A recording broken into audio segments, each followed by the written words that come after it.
Doctors with disabilities exist in small but measurable numbers. How did they navigate their journey? What were the challenges? What are the benefits to patients and to their peers? What can we learn from their experiences? My name is Lisa Meeks, and I'm thrilled to bring you the Docs with Disabilities podcast. Join me as I interview docs, nurses, psychologists, OTs, PTs, pharmacists, dentists, and the list goes on. I'll also be interviewing the researchers and policymakers that ensure medicine remains an equal opportunity profession.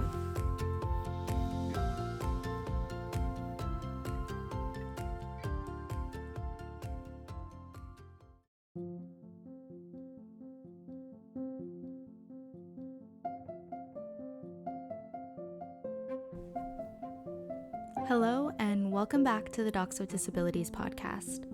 In this episode, we are joined by emergency medicine physician Ann Messman for a conversation about disability disclosure, seeking and receiving accommodations, and creating inclusive and welcoming spaces for trainees. We begin with an introduction from Dr. Messman.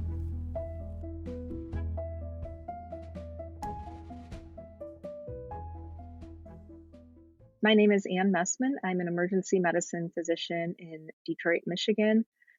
Within my department, I'm the vice chair of education, and at the Wayne State School of Medicine, I'm the associate dean of graduate medical education and the designated institutional official.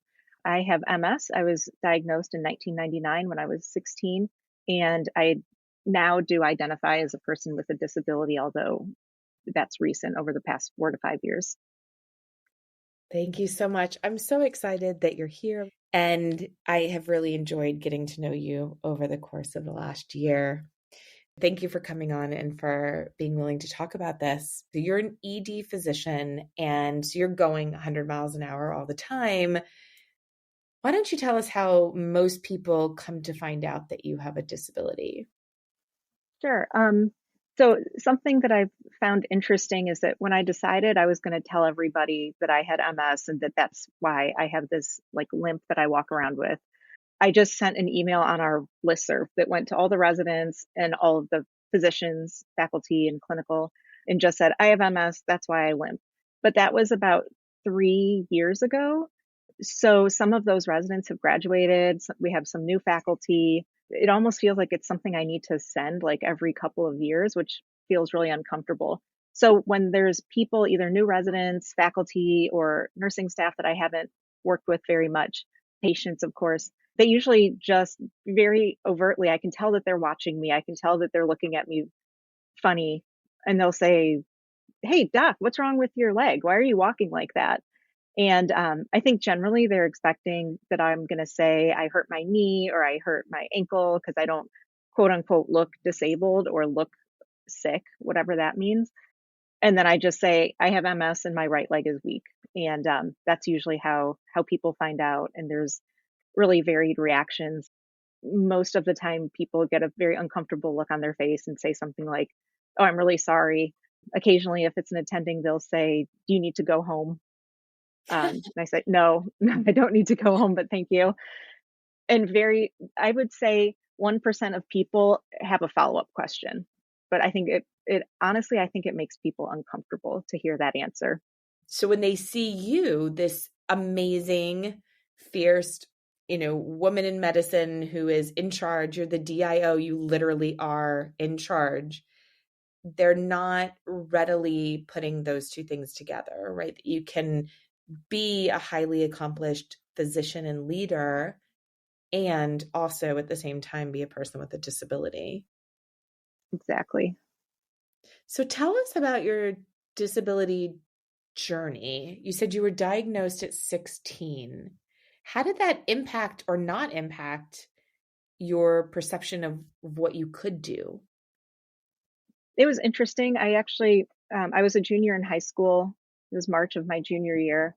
And I was actually at boarding school. I went to Interlochen Arts Academy in Northern Michigan and studied the piano. And so I was at boarding school when I started having problems with my right leg, and I was having some problems with my coordination and with some numbness and tingling in my foot. And my mom had MS, so I kind of knew right away that there was a problem. But anyways, it took about a month to get to a formal diagnosis, and it happened on a Monday. And way Interlochen works is the school week is not Monday through Friday, it's Tuesday through Saturday.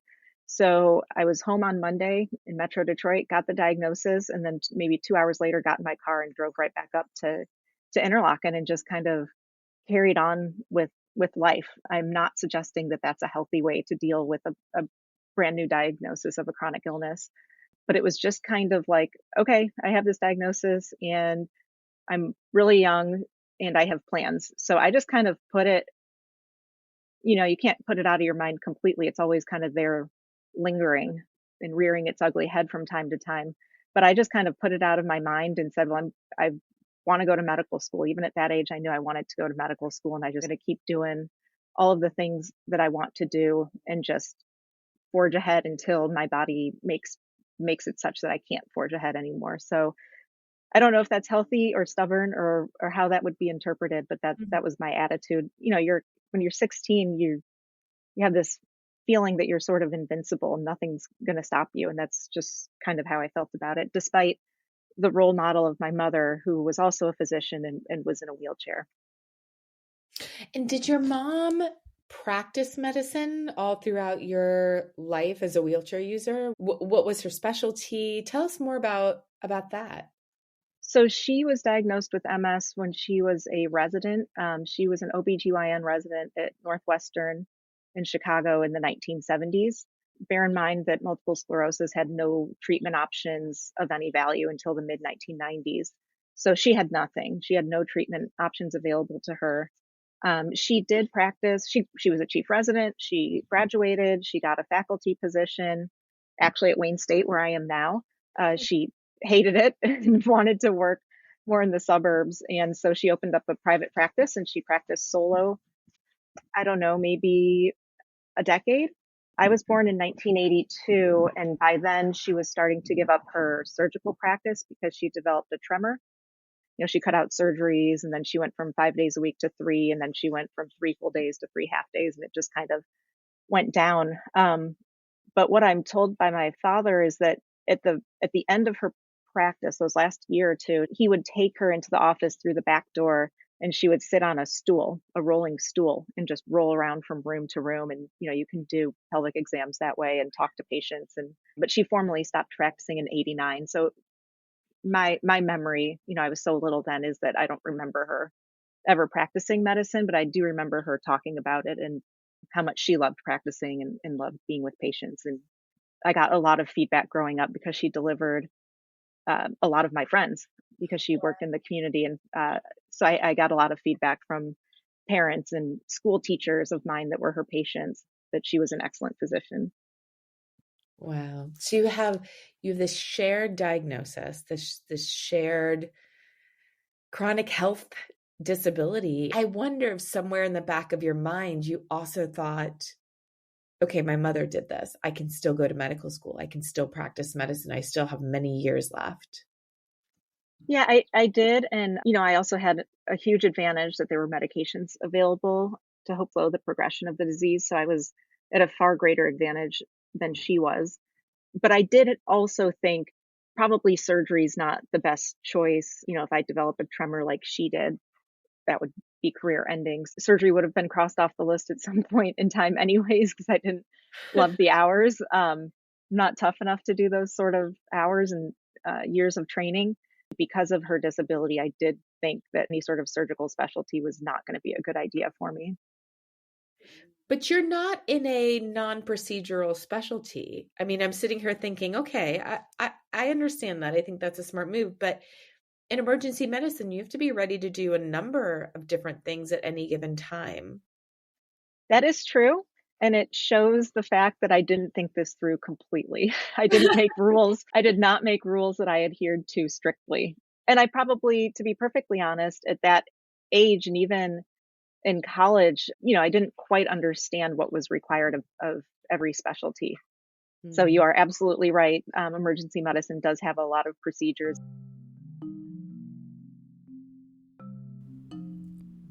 In the next section, Dr. Messman expands on her experiences with disability disclosure and the process of seeking and receiving accommodations.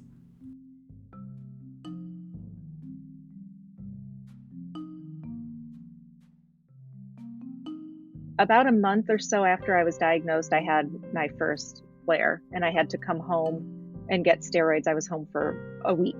And I came back to school, and you don't do that in boarding school. People don't just leave for a week. That would be highly unusual. And I had a dorm and I had a roommate and I came back and she said, "Where were you? What happened?" And I wouldn't tell her. I just said I was dealing with something at home and I was extremely vague. I was kind of encouraged to keep this private. I was raised in a family where health issues are private business. You don't really share it with other people. Again, I'm not saying that that's a good strategy, but it works for some people. For me, what it did was actually kind of have the opposite effect. When you're carrying a secret like that, it becomes very heavy and it can become something like, well, why am I hiding this? It must be something I should be ashamed of or embarrassed of. So never wanted anyone to think that I had gotten where I had gotten because of any sort of pity or anything like that. So I held on to that secret for decades, actually, really until about 2020 or 2021. And I had this sort of impossible goal for myself that I would only tell people when I had reached some sort of success. And my definition of success evolved over time. So at first I thought, well, once I get into medical school, then I'll feel comfortable telling people because I've gotten in on my own merit. And then that didn't feel successful enough. So I said, all right, well, what about when I get into my top choice residency? And then that happened and that didn't feel good enough. And then the next thing was being a chief resident. And then the next thing was being an assistant program director. And then the next thing was being a vice chair. And none of those things felt successful enough to justify telling people this secret. So when I got the job as associate dean in 2021, I'm not sure why, but somehow that felt like enough.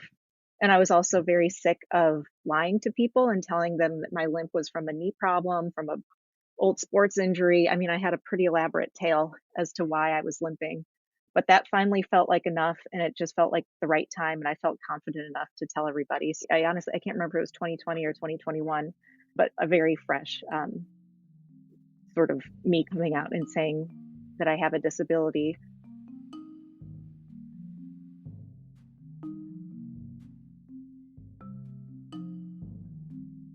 And then in terms of accommodations, I haven't had to ask for any accommodations because of my illness. The one thing that comes to mind is actually not because of my illness, it's because of the treatment that I'm on. I take a medication that you've probably seen commercials for called Ocrevus. It completely takes out all of your CD19 cells. And when COVID started, we had no idea do you need a CD19 cell to fight COVID? Does it have anything to do with it? And Detroit had a higher mortality rate even than New York City for a period of time. So there was a lot of death, a lot of intubating that we had to do. And I had no idea if I was immunocompromised in a way that would put me at risk. So I did ask for an accommodation in that I did not want to be intubating. If the resident wanted to intubate, that was fine. And the resident would intubate and I would get a different attending to sort of oversee that process. And my job was fantastic. They said, this is no problem at all. So that's kind of the only accommodation I've had to ask for. But like I said, it's more so the treatment. You've done a lot of self-accommodating though. One of the things that when you have MS, you have to be so protective of is your sleep, right? Because the expression of your symptoms will exacerbate if you are in a sleep deficit. So tell us how you went about navigating that. Yeah, that's a great point. Sleep, I found to be extraordinarily important. And I was very stubborn. And again, I didn't want any special treatment. So I worked those overnight shifts and would just pay for it brutally the next day or two, just tired. My legs wouldn't work. I just didn't feel good. And it would take a couple days to recover.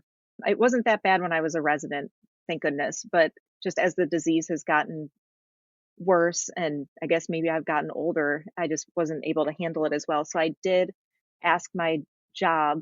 And at that point, this was maybe 2018 or 2019. So I had not disclosed to anyone in my department, including my chair, that I had MS. And so I asked to only work the afternoon shift, which is 3 to 11 p.m.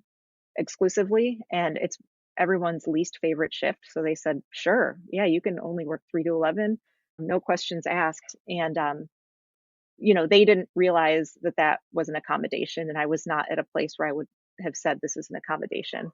But since then, I have gone back to leadership and said, you know, I'd never post it quite like this, but there's a reason I only work 3 to 11. And do you need a note from my doctor to say that I can't work overnights? And they said, absolutely not. You're fine.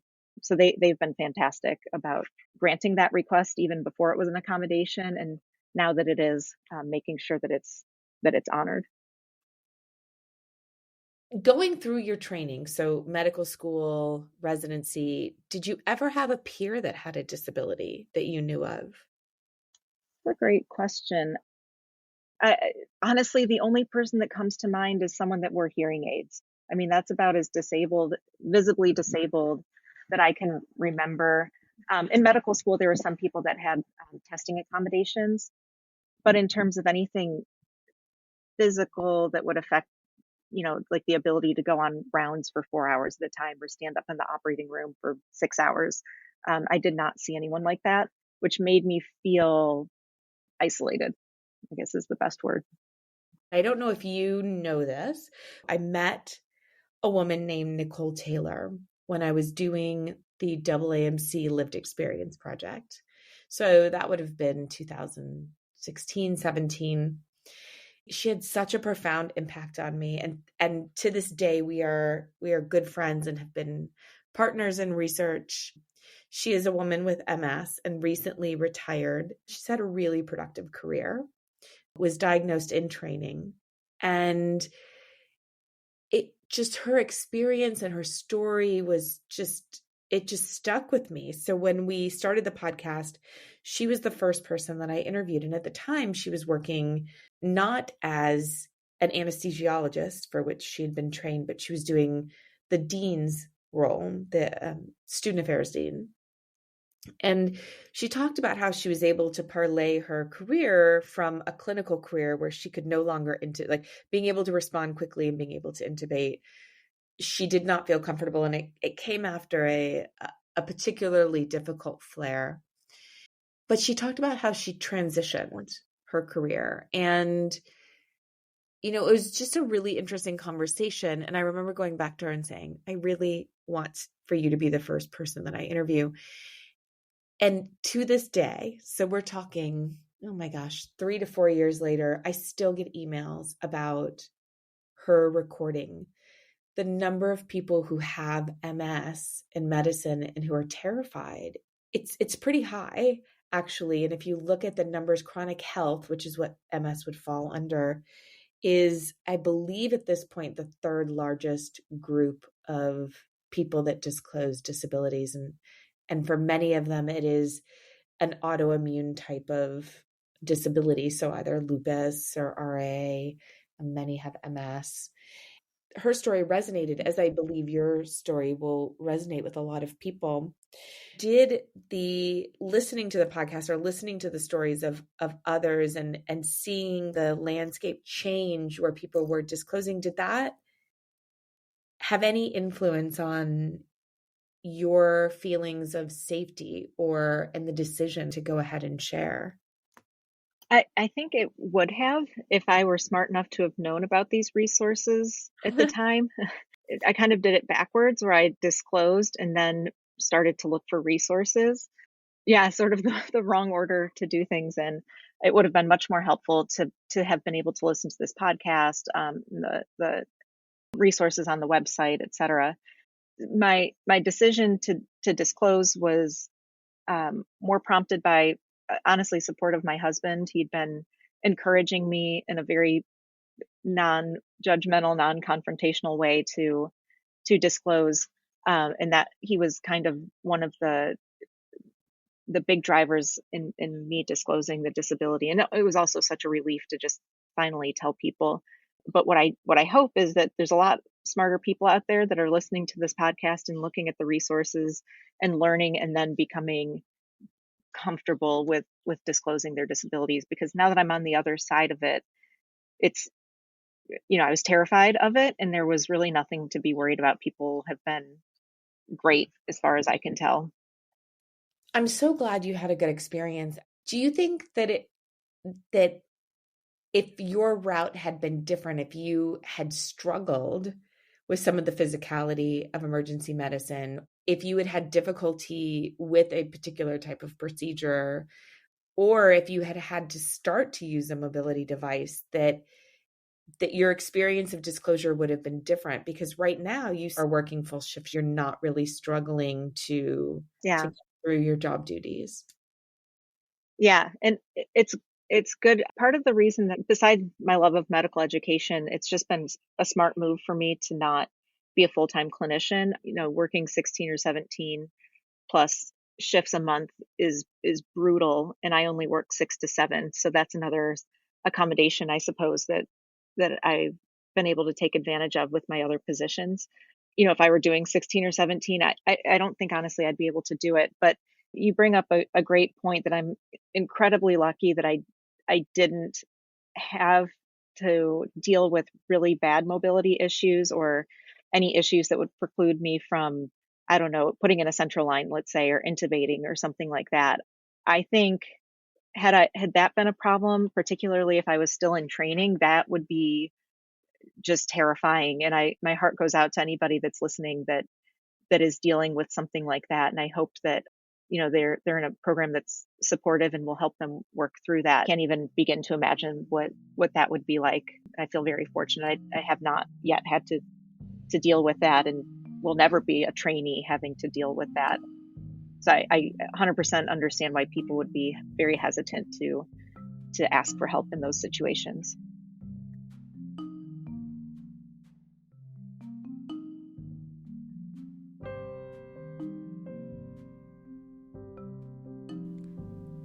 The conversation now shifts to consider the use of mobility devices among healthcare providers and to discuss the importance of disability insurance.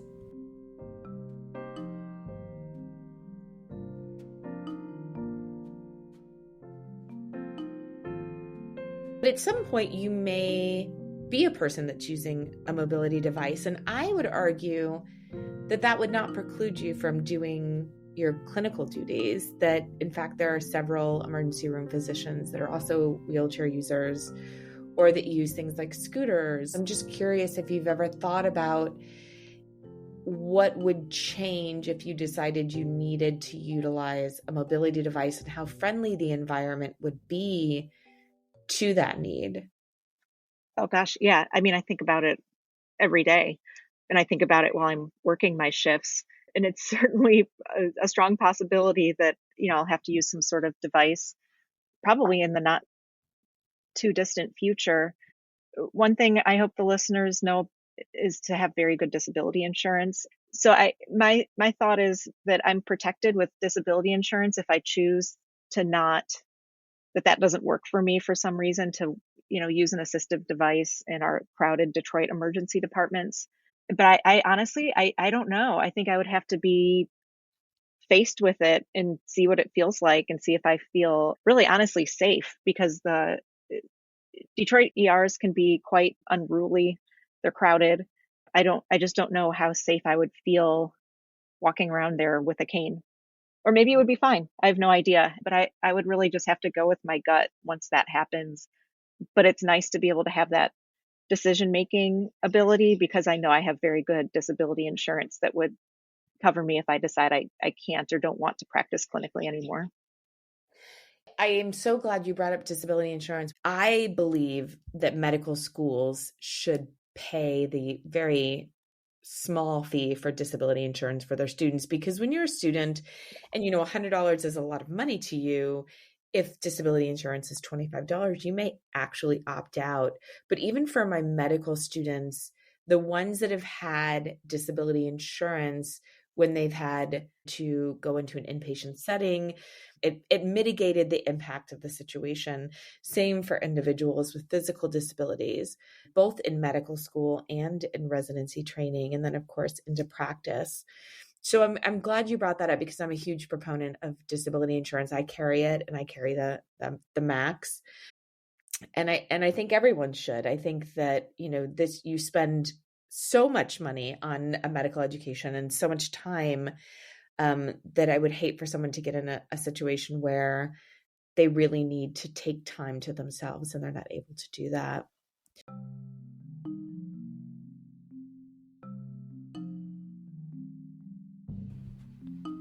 In the next section, Dr. Meeks and Dr. Messman discuss the impact of disclosing as a healthcare leader and the steps Dr. Messman has taken to make her institution more welcoming and inclusive for disabled trainees.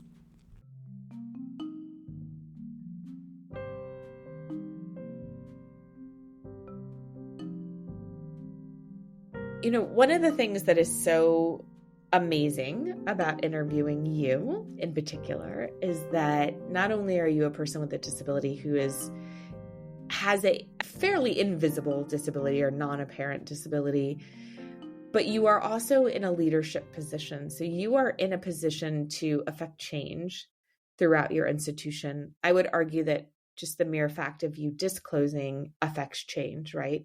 It literally challenges people's perception of what it means to be a person with a disability. And you're doing that by coming on this show. And so I'm super grateful for that. And I don't know that we can ever get a true measure of the impact that you'll have and in that transparency. But one of the ways that you can also impact lives is through your role as the DIO and through your role in education and choosing to educate about different topics and then choosing to employ best practices, choosing to pay attention to the ACGME requirements around disability, and creating a culture where people feel comfortable disclosing a disability and feeling like they're going to be supported and it's not a fearful situation. I know before we started recording, you were talking about how you strive to create certain environments or certain communities. Can you talk more about that and what you hope to be able to do to affect change towards disability inclusion at Wayne State? I think there's kind of a couple different environments that I work in, and sort of the most granular is when I'm working a shift, just me and a resident or two residents, maybe there's a medical student. And I really just try to make an environment for them where they feel safe and that they won't be judged. And, I ask them how they're doing. And, if I say, how's life? And they say, you know what, it's not that great. You have to be prepared to follow up with questions and caring. And a lot of people say, hey, how's it going? And then when you say not so well, they're like, oh gosh, that's not what I was expecting.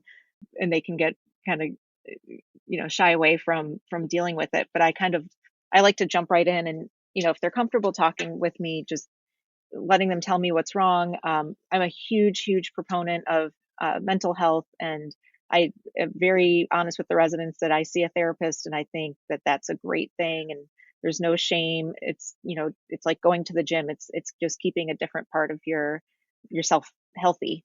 So that's sort of a small environment that's just kind of one-on-one. And as the DIO, something that we've started doing based honestly on what I've learned from the DigMe website is including language in our acceptance letters when residents match into one of our programs. And in the fall, we'll start putting it on our residency invitations to interview. We're at the bottom, or somewhere in the message, it will say, here's the website for our our HR department, and if you have a disability, we welcome you, and this is how you would go about requesting accommodations. Feel free to contact us if you have any questions, and just making sure that they know from the minute that they interview with us and the minute that they're accepted that if they would like to, they can ask for accommodations and start that process, and that they don't need to tell the PD. They don't need to say what exactly their problem is to us or to the program director, to their co-residents. I hope that will make them feel more comfortable with that's sort of a newer change that we're enacting. And then Dr. Meeks, as you know, something that we did within our department was we have a big annual conference every year in emergency medicine. And in Detroit, our keynote speaker this year was you. And I wanted to make sure that all of the residents got to hear you speak and understood more about disability, not just from my point of view, but from a national expert, so that all of those things I hope will help to raise awareness of disability and what the learners can do. Well, it was a pleasure, and I have to tell you, within 2 minutes of entering that space, I knew that you were such a good leader that really cared for your trainees. There was very much a family feeling and a family atmosphere there that I don't often see. It's definitely a reflection on your leadership. Thank you. It's the department as a whole is just really, generally speaking, just very friendly. We try to be very supportive of each other. I think for the most part, the residents are happy and comfortable in a lot of ways. They're quite comfortable, talking to us.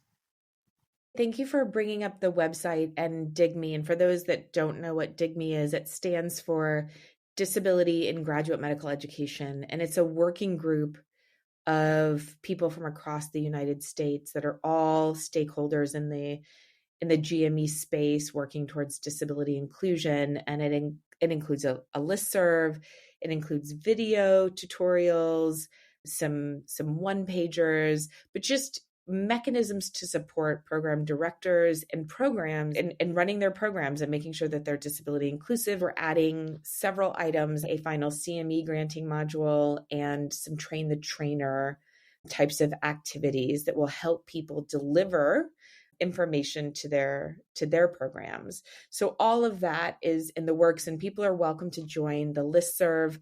You do have to be in leadership in GME to join the listserv, so we don't at this time allow residents on there. We have different mechanisms for supporting trainees and supporting leadership. But thank you for bringing that up, and I'm glad you found your way to it. That is really exciting. Not all of the research and not all of the data we have about residents with disabilities is exciting. In fact, I think the actions of you and your group are really important, giving that messaging, right, to disclose disability and request accommodation in advance of matriculation, and creating a culture where people are not afraid to say, listen, I need accommodations, or I need to seek counseling, or whatever the case may be.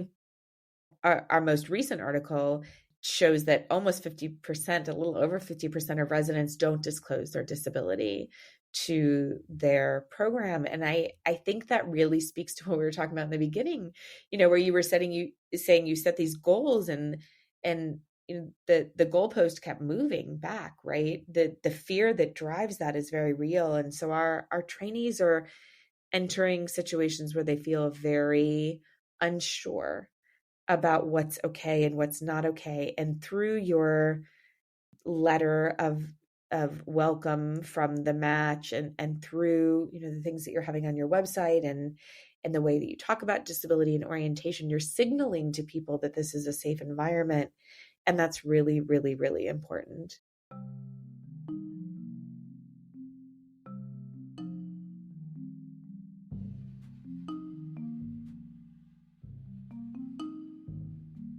You said it was such a relief to just finally disclose.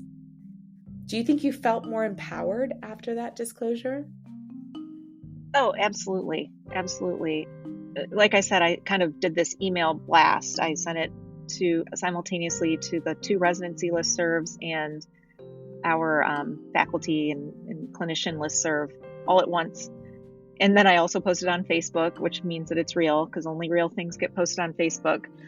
And so, the outpouring of support of, especially the residents, emailing me back and just saying things like, this is so brave, and I can't believe you trust us with this information, and we support you. And, just probably 50 emails, just even little one-liners. Some people wrote paragraphs, but a lot of people, just said a sentence or two. And that was so powerful. And it kind of made me feel silly about, like, why have I been so scared to tell these people that I really care about? I should have trusted that they care about me as much as I care about them. And I did sort of feel guilty for not telling them sooner. I think that they probably deserved to know that sooner. But then, when you disclose, other than, feeling the great support, that leads to just feeling, like you said, more empowered and a little bit more bold, and thinking like, okay, I've told my story, but now in the position that I'm in, what positive things can I do to make sure that nobody else feels the way that I did? Nobody else feels scared. And it was very motivating to try to use my position to do better. And to be perfectly honest, I feel very novice in that. I want to be an advocate, and I want to do more for the community of doctors that identify as disabled. And so that's why, I appreciate the Dig Me website so much, and the listserv, and this podcast, and other people that I've met along the way. And I just am hungry to learn more, because I know that there's more that I can be doing. I just don't know what it is. But I do feel empowered to not only learn more, but that I'm in a position where I could enact some of the changes that I'd like to see. Well, certainly you're affecting change by sharing your story here. And I would encourage you to consider sharing your story in other venues as well. Anytime we share a story, I really think we break down the assumptions about what it means to be disabled and what it means to be a physician. Those stories are critically important to shattering the stereotype and the ableism that is so prevalent in our spaces. And we would love to have you do anything in Dig Me. As part of this podcast, and one of the things that we kind of are known for, I always say that this is really a form of asynchronous mentoring. So many times people believe that they can't go into medicine because they have a disability, or they believe as a program director that disabled people can't come into medicine, right? Because we just don't have the numbers in practice right now to make this something that everyone's going to be exposed to. So the podcast in many ways serves as a form of mentoring. You may not realize all of the people that you mentor through this, but you will definitely affect change.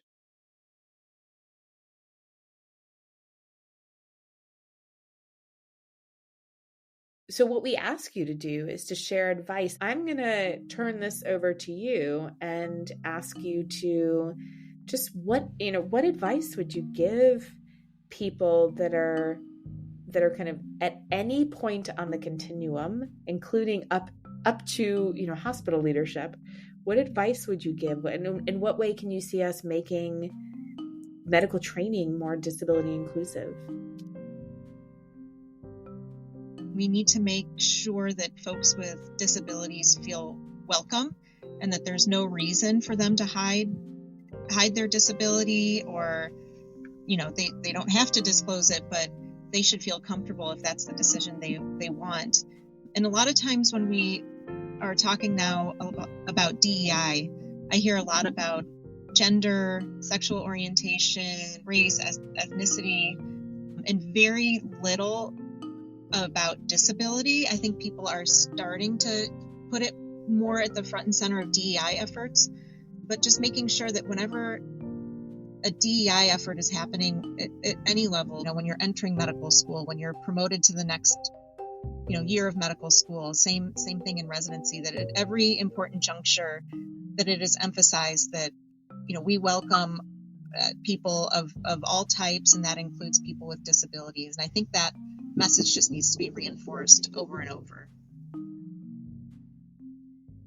My final thought is, I've been thinking about this interview for a couple of months now, and thinking about, how I want to portray myself and any sort of message that I want to communicate. And, I don't have any sage advice in particular. I'm just very glad that you exist, and that this podcast exists, and all of the resources that are out there, because I really think that they're starting to make a change. And I just would really hope that people embrace these resources that are available to them, and just do anything they can at their work, even if it's something little, to try to make sure that those with disabilities feel more included and supported in their work environment, in their school environment, and even in your personal life. Thank you for coming on and sharing your story. It will absolutely be something that hits home with someone. It'll give someone that strength to be brave in this space and to not feel ashamed. And I hope that it gives leaders a little push to move towards disability as part of the beautiful umbrella of diversity, and to just reach out and use the resources and create those spaces where people feel safe, because we know that safety is really important to the whole cycle of being able to get what you need to have a successful and positive training experience.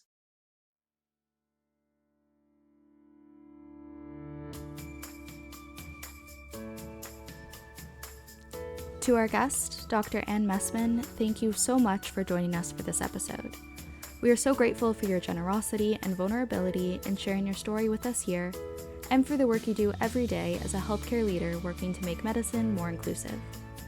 To our audience, thank you for joining us for this episode. We hope you subscribe to our podcast and tune in next time. This podcast is a production of the Docs with Disabilities Initiative and is supported in part by the University of Michigan Medical School Department of Family Medicine M Disability Initiative, the Stanford Medicine Alliance for Disability Inclusion and Equity, and the Ford Foundation. The opinions on this podcast do not necessarily reflect those of the hosts, their respective institutions, or the funders.